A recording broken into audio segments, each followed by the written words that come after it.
G20 looks as though, I mean, maybe there could be some sort of breakthrough or a warming of relations in some way. I think when it comes to G20, we're going to find that there's a fair amount of unity on all countries minus Russia.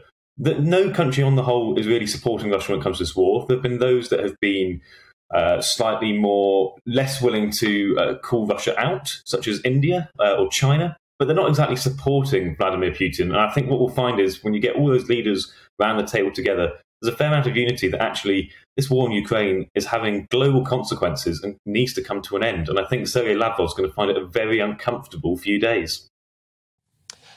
Well, he is, but it's all about that backstage diplomacy, isn't it? Backdoor diplomacy. I mean, at least it does provide the possibility for something to happen. I mean, probably not anything that we'd hear about any time soon, but it's perhaps an opportunity.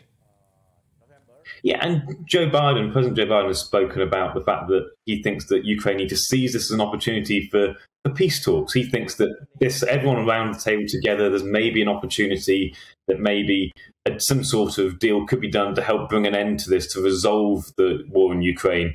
With Russia on the back foot, with it being forced to pull out of more and more areas, maybe that Russia might be slightly more willing to talk about its options because, quite frankly, they're not in control of this situation anymore. So maybe there is some backroom deals to be done.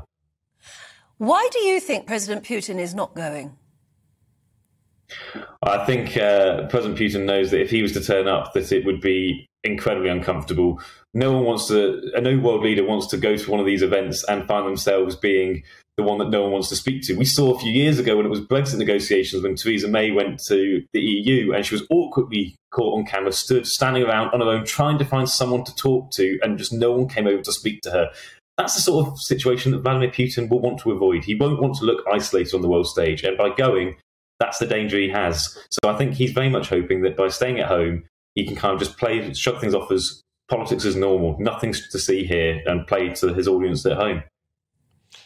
Talking of politics as normal, what are we to make of the fact that people are now coming out in support of Dominic Raab? He's the latest person to be sort of brought up in these bullying claims. Gavin Williamson didn't really have many people coming out in support for him. Different story for Dominic Raab. What does that tell us?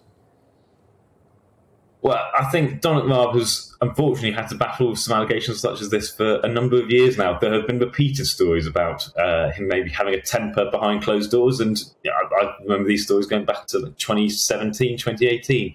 The fact that all these Tory MPs are coming out and supporting him, I think, shows that actually they see him as a real team player. Whereas Gavin Williamson was seen as a bully who kind of stuck up for himself and was willing to do what he needed to do to promote his own career. I think the fact that you're seeing so many Tory MPs come out in support of Dominic Raab is kind of proof that they see him as one of the good guys. And let's not forget, Dominic Raab's had a difficult job in recent years. Dominic Raab was the one who stepped in and was acting Prime Minister when Boris Johnson was suffering with COVID. Dominic Raab has done a great deal of service to the Tory party and to the government over the years.